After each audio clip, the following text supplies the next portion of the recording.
नमस्कार, मैं हूं सत्यपाल और आप देख रहे हैं CWB हिंदी न्यूज।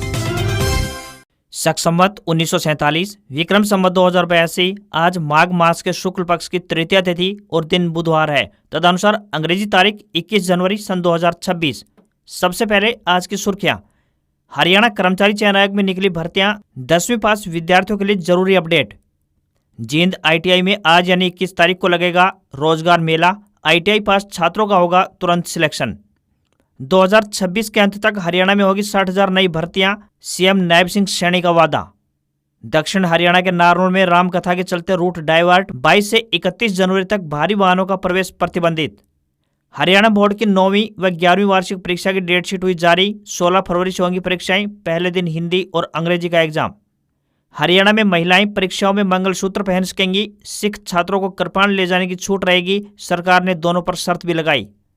सिरसा में डेरा सच्चा सौदा का डिप्रेशन मुक्ति अभियान शुरू।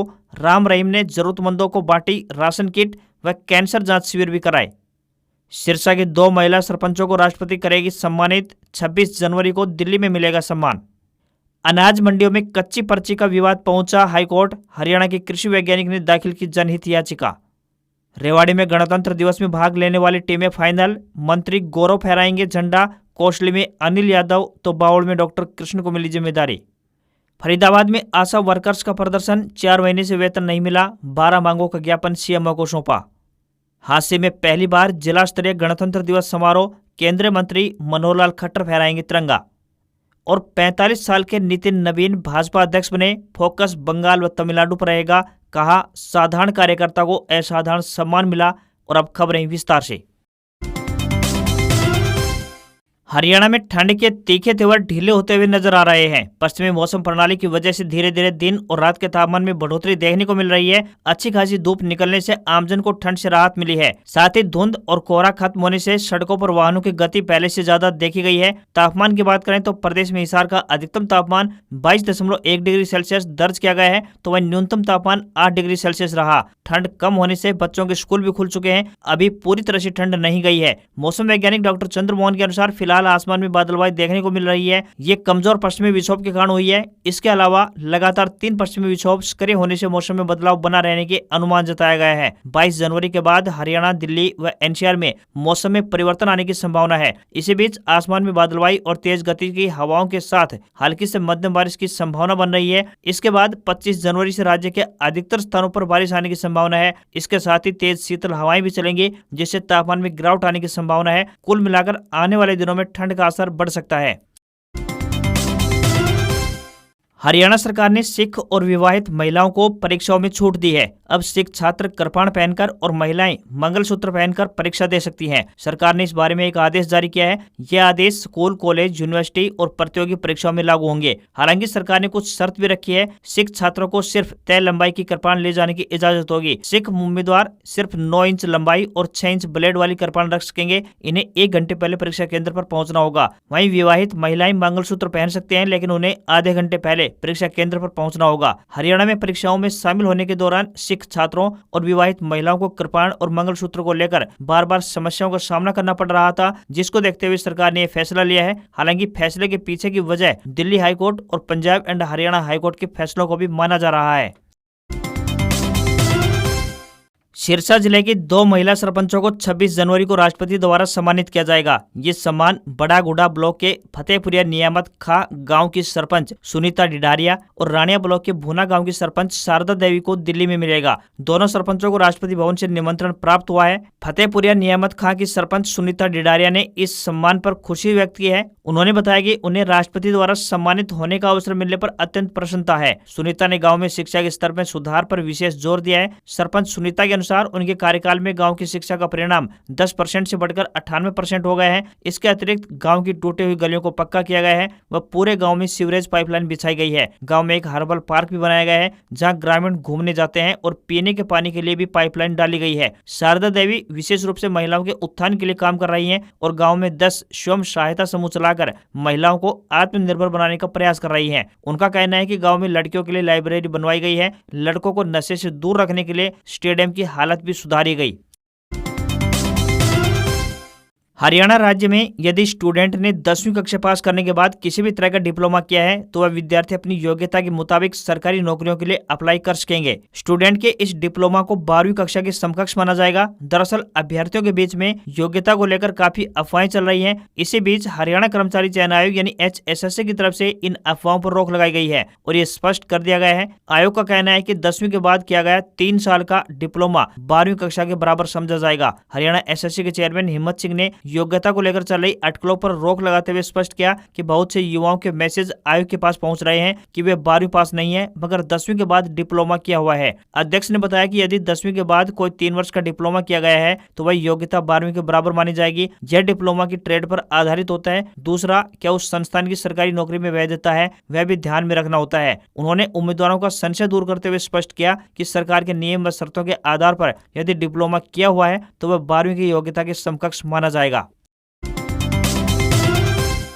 सिरसा में डेरा सच्चा सौदा की ओर से मंगलवार को MSG अवतार माह के उपलक्ष्य में मानवता भलाई कार्यक्रम के तहत कई जगह कैंप आयोजित किए गए। इनमें डिप्रेशन से मुक्ति अभियान की शुरुआत, जरूरतमंदों को राशन किटों का वितरण और कैंसर जांच शिविर का आयोजन प्रमुख रहा। ये कार्य डेरा सच्चा सौदा के 173 मानवता भलाई कार्यों की श्रृंखला का हिस्सा है जो शाह सतनाम महाराज के जन्मदिन पर अवतार माह की खुशी में किए जा रहे हैं। डिप्रेशन से मुक्ति अभियान का उद्देश्य मानसिक रूप से अस्वस्थ लोगों को मार्गदर्शन, सहयोग और सकारात्मक जीवन अपनाने के लिए प्रेरित कर उन्हें स्वस्थ बनाना है। इस मुहिम में ऑनलाइन गुरुकुल से जुड़ी हुई सात संगत ने भी सक्रिय भागीदारी निभाने का आह्वान किया। इसी कड़ी में फूड बैंक मुहिम के तहत डेरा सच्चा सौदा प्रमुख गुरमीत राम रहीम सिंह ने स्वयं 10 अति जरूरतमंद परिवारों को राशन किट वितरित किया। सेफ कैंपेन के अंतर्गत नशा छोड़ने वाली महिलाओं को इलेक्ट्रोलाइट और प्रोटीन युक्त हेल्दी डाइट किटें भी वितरित की गई ताकि वे शारीरिक रूप से स्वस्थ रह सकें और उनको स्वस्थ रहने का संदेश दिया। स्वास्थ्य सेवाओं के तहत शाह सतनाम जी स्पेशलिटी अस्पताल में कैंसर रोगियों के लिए एक विशेष जांच शिविर भी लगाया गया। वहीं आयुर्वेदिक कैंप 21 जनवरी तक जारी रहेगा। वहीं नेचुरोपैथी पद्धति से उपचार का कैंप 31 जनवरी तक चलता रहेगा। हरियाणा में पर्ची खर्चे के बाद अब अनाज मंडियों में आढ़तियों द्वारा किसानों को दी जा रही कच्ची पर्ची को लेकर विवाद शुरू हो गया है। प्रदेश के एक कृषि वैज्ञानिक ने इस मामले को लेकर पंजाब एंड हरियाणा हाईकोर्ट में एक जनहित याचिका दाखिल की है। याचिका दाखिल करने वाले कृषि वैज्ञानिक डॉक्टर वीरेंद्र सिंह लाठर ने किसानों को दी जाने वाली कच्ची पर्ची प्रणाली पर तत्काल प्रभाव से रोक लगाने की मांग की है। साथ ही इसके स्थान पर अनिवार्य रूप से प्रिंटेड बिक्री रसीद जारी किए जाने का आग्रह किया है। याचिका में आरोप लगाया गया है कि यह समानांतर और अनौपचारिक व्यवस्था न केवल अवैध है बल्कि इसके जरिए किसानों को न्यूनतम समर्थन मूल्य से कम भुगतान करके व्यापक स्तर पर आर्थिक शोषण किया जा रहा है। याचिका में स्पष्ट किया गया है कि यदि प्रिंटेड रसीद संबंधित दुकान का नाम और पता, क्रमांक और डेट सहित होनी चाहिए और फसल की बिक्री के तुरंत बाद किसान को उपलब्ध करवाई जानी चाहिए ताकि लेन देन में पूर्ण पारदर्शिता सुनिश्चित हो सके। इसके साथ ही संबंधित अधिकारियों को यह आदेश देने की भी मांग की गई है कि फसल बिक्री के तुरंत बाद किसानों को जे फार्म जारी किया जाए ताकि भुगतान प्रक्रिया में किसी भी प्रकार की देरी या फिर हेराफेरी की गुंजाइश न रहे। याचिकाकर्ता ने कोर्ट से यह भी आग्रह किया है कि राज्य सरकार को किसानों की शिकायतों के त्वरित निपटारे के लिए 24 घंटे चालू रहने वाला एक विशेष हेल्पलाइन नंबर स्थापित करने का भी निर्देश दिया जाए। हरियाणा में सरकारी नौकरी की तैयारी कर रहे युवाओं के लिए एक बड़ी खुशखबरी है। कृषि मंत्री श्याम सिंह राणा ने युवा सम्मेलन को संबोधित करते हुए कहा कि सीएम नायब सिंह सैनी के नेतृत्व वाली भाजपा सरकार ने योग्यता के आधार पर बिल्कुल पारदर्शी तरीके से नौकरियां देने की नीति को अपनाया है। मुख्यमंत्री सैनी की तरफ से वायदा किया गया है कि साल 2026 के आखिर तक तकरीबन 60,000 नई सरकारी भर्तियां की जाएंगी। भाजपा जिला अध्यक्ष राजेश सप्रा का कहना है कि अनुबंध पर काम करने वाले युवाओं का भविष्य सुरक्षित करने के लिए सरकार द्वारा कानून बनाया गया है जिससे उन्हें वार्षिक वेतन बढ़ोतरी और महंगाई भत्ते जैसे लाभ भी मिलेंगे। आईटी सक्षम युवा योजना के अंतर्गत 5,000 युवाओं को आईटी ट्रेनिंग भी दी जा रही है। साथ ही उनका कहना है कि भाजपा सरकार की तरफ से युवाओं को सौर ऊर्जा क्षेत्र में प्रशिक्षित कर रोजगार के मौके भी उपलब्ध करवाए जा रहे हैं। नारनौल के कोरियावास में बने महर्षि चौबन मेडिकल कॉलेज में MBBS प्रथम वर्ष के विद्यार्थियों ने सुविधाओं के अभाव में हंगामा किया। हंगामे के दौरान कॉलेज के विद्यार्थियों ने नारेबाजी की। गांव कोरियावास में इस बार मेडिकल कॉलेज की शुरुआत हुई है। पहली बार यहां 100 सीटों पर MBBS का दाखिला किया गया है मगर यहां पर प्रोफेसरों और अन्य स्टाफ का अभाव बना हुआ है जिसके कारण यहां पर पढ़ाई के लिए आए स्टूडेंट्स को काफी परेशानी का सामना करना पड़ रहा है। इसी परेशानी को लेकर बीते दिन दोपहर बाद कॉलेज में पढ़ने वाले स्टूडेंट्स ने कॉलेज के गेट नंबर 4 के बाहर एकत्र होकर हंगामा किया। स्टूडेंट ने कॉलेज के बाहर गेट पर खड़े होकर नारेबाजी की। नारेबाजी करने वाले स्टूडेंट का कहना था कि उन्होंने यहाँ पर कॉलेज में इस बार दाखिला लिया है, मगर यहाँ पर पर्याप्त स्टाफ नहीं है, जिसके कारण उनको काफी परेशानियों का सामना करना पड़ रहा है। उन्होंने बताया कि कॉलेज में पर्याप्त स्टाफ नहीं होने के कारण पढ़ाई सही प्रकार से नहीं हो पा रही है। उन्होंने यहाँ पर इसलिए दाखिला लिया था कि नया कॉलेज है, अच्छी पढ़ाई होगी, मगर यहाँ पर स्टाफ नहीं होने के कारण काफी दिक्कतों का सामना करना पड़ रहा है। अगर आप बेरोजगार हैं और इन दिनों अपने लिए नौकरी की तलाश कर रहे हैं तो ये खबर आपके लिए काम की हो सकती है। आपको बता दें कि आज यानी 21 तारीख को राज्य के ITI जींद में रोजगार मेले का आयोजन होने जा रहा है। इस मेले में हिस्सा लेने के लिए कोई भी रजिस्ट्रेशन फीस नहीं है, कोई अनुबंध नहीं है तथा कोई भी मूल दस्तावेज जमा नहीं करने होंगे। ये प्रक्रिया पूर्ण रूप से निःशुल्क यानी फ्री रहने वाली है। किसी भी औद्योगिक प्रशिक्षण संस्थान से प्रशिक्षण हासिल कर चुके सभी व्यवसायों के पास आउट छात्र व छात्राएं आज यानी 21 जनवरी को सुबह 10 बजे hero MotoCorp limited Neemrana Rajasthan company placement व शिक्षुता के लिए कैंपस इंटरव्यू के लिए गवर्नमेंट ITI जींद के संस्थान में पहुंचने वाली है। कंपनी के प्रतिनिधि कंपनी की आवश्यकताओं के मुताबिक छात्र व छात्राओं को सिलेक्ट करेंगे। इसमें हिस्सा लेने वाले स्टूडेंट्स की उम्र की बात करें तो 18 से 26 साल के बीच होनी चाहिए। इच्छुक छात्र अपने सर्टिफिकेट्स, अपना एक पासपोर्ट साइज फोटो व बायोडाटा अपने साथ लेकर पहुंचे। इंटरव्यू का आयोजन राज्य के ITI जींद में सुबह 10 बजे से होगा। सिलेक्ट उम्मीदवारों को प्रतिदिन 8 घंटे ड्यूटी करनी होगी। यदि वेतन की बात करें तो प्लेसमेंट 19,488 रुपए रहेगी, तो वहीं CTC यानी कि इन हैंड 16,209 रुपए पर मंथ मिलेंगे। हरियाणा के नारनौल में जोरासे में आयोजित होने वाली भव्य रामकथा M151 कुंडीय सहस्त्र चंडी महायज्ञ को लेकर रूट डाइवर्ट किए गए हैं। इस धार्मिक आयोजन में श्रद्धालुओं की संभावित भारी भीड़ को देखते हुए प्रशासन द्वारा सुरक्षा और यातायात व्यवस्था को लेकर व्यापक तैयारियां की गई हैं। श्रद्धालुओं की सुविधा और यातायात को सुचारू बनाए रखने के लिए जिला पुलिस की ओर से विस्तृत रूट एडवाइजरी जारी की गई है। इसके तहत 22 जनवरी से लेकर 31 जनवरी तक नारनौल से निजामपुर रोड पर भारी वाहनों का प्रवेश पूरी तरह से प्रतिबंधित रहेगा। इसके अलावा इस मार्ग पर छोटे वाहनों की आवाजाही पर भी रोक लगाई गई है। वाहन चालकों को निर्देश जारी किए गए हैं कि वे इस अवधि के दौरान मुख्य नारनौल निजामपुर मार्ग का उपयोग न करें और पुलिस द्वारा निर्धारित वैकल्पिक मार्गों से ही आवाजाही करें। नारनौल की ओर से निजामपुर जाने वाले वाहन अब मांदी होते हुए 200 फुटा रोड से निजामपुर की ओर जाएंगे, तो वहीं दूसरी ओर निजामपुर से नारनौल आने वाले वाहनों को नेशनल हाईवे 148B से होते हुए नीरपुर बाईपास से रेवाड़ी की तरफ और इसी बाईपास से लहरोदा चौक से महेंद्रगढ़ की तरफ भेजा जाएगा। विशेष रूप से 23 जनवरी को प्रस्तावित कलश यात्रा के दौरान सुरक्षा और यातायात प्रबंधन के कड़े इंतजाम किए जाएंगे। हरियाणा विद्यालय शिक्षा बोर्ड यानी HPSC ने शैक्षणिक सत्र 2025-26 के लिए कक्षा 9वीं और 11वीं की वार्षिक परीक्षाओं की डेटशीट जारी कर दी है। बोर्ड की आधिकारिक घोषणा के साथ ही प्रदेश के हजारों विद्यार्थियों का इंतजार अब समाप्त हो चुका है। छात्र अब बोर्ड की आधिकारिक वेबसाइट www.bseh.org.in पर जाकर विस्तृत समय सारणी डाउनलोड कर सकते हैं। बोर्ड अध्यक्ष प्रोफेसर पवन कुमार, उपाध्यक्ष सतीश शाहपुर और सचिव मुनीष शर्मा ने एक संयुक्त प्रेस वार्ता में बताया कि कक्षा 9वीं के लिए वार्षिक परीक्षाएं 17 फरवरी से प्रारंभ होकर 6 मार्च 2026 तक चलेंगी, तो वहीं कक्षा 11वीं की वार्षिक परीक्षाएं 16 फरवरी से शुरू होकर 13 मार्च 2026 तक आयोजित करवाई जाएंगी। बोर्ड अधिकारियों ने स्पष्ट किया कि परीक्षाएं सुव्यवस्थित ढंग से संचालित करने के लिए सभी आवश्यक तैयारियां पूरी कर ली हैं। दोनों कक्षाओं यानी 9वीं और 11वीं की परीक्षाएं एक ही सत्र में आयोजित करवाई जाएंगी। परीक्षाओं को समय की बात करें तो सुबह 8:30 बजे से लेकर के 11:30 बजे तक ये परीक्षाएं आयोजित करवाई जाएंगी। यह परीक्षाएं विद्यालय स्तर पर ही आयोजित होंगी, लेकिन इनका संचालन बोर्ड द्वारा निर्धारित तिथि पत्र के अनुसार ही करना अनिवार्य होगा। बोर्ड सचिव मुनीष शर्मा ने छात्रों को सलाह दी है कि वे केवल आधिकारिक वेबसाइट पर ही दी गई सूचना का विश्वास करें।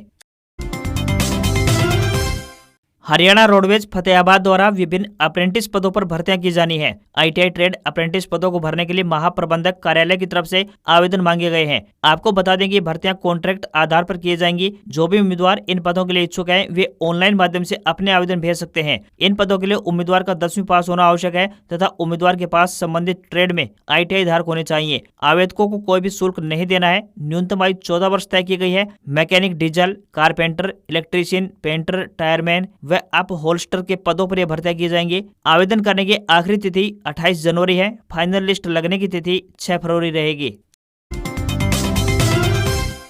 नितिन नवीन मंगलवार को भाजपा के 12वें राष्ट्रीय अध्यक्ष बन गए हैं। नई दिल्ली में भाजपा मुख्यालय में उनके नाम का ऐलान किया गया। वे 14 दिसंबर 2025 को कार्यकारी अध्यक्ष बने थे। सोमवार को फुल टाइम अध्यक्ष पद के लिए इकलौता नामांकन आने पर वे अब निर्विरोध चुने गए हैं। कार्यक्रम में पीएम मोदी ने उन्हें माला पहनाई, फिर 55 मिनट के भाषण में कहा कि मैं बीजेपी का कार्यकर्ता हूं। मैं मानता हूं कि नितिन जी मेरे बॉस हैं, अब वे मेरे काम का आकलन करेंगे। बतौर अध्यक्ष नितिन नवीन ने पहले भाषण में कहा कि राष्ट्रीय अध्यक्ष के रूप में मेरा निर्वाचन एक साधारण कार्यकर्ता की असाधारण यात्रा को मिला सम्मान है। नितिन नवीन ने कहा कि जब प्रधानमंत्री के नेतृत्व में अनुच्छेद 370 की समाप्ति हुई तो कश्मीर की फिजा बदली। हम राष्ट्र पहले, पार्टी बाद में और खुद सबसे आखिर में के आदर्श पर काम करते हैं। हम ऐसे राजनीतिक दल से जुड़े हुए हैं जहां राजनीति सत्ता नहीं साधना है, राजनीति भोग नहीं त्याग है, राजनीति ऐसो आराम नहीं तपस्या है, राजनीति कोई पदभार नहीं उत्तरदायित्व है। हमें अपने हिस्से का त्याग करना होगा।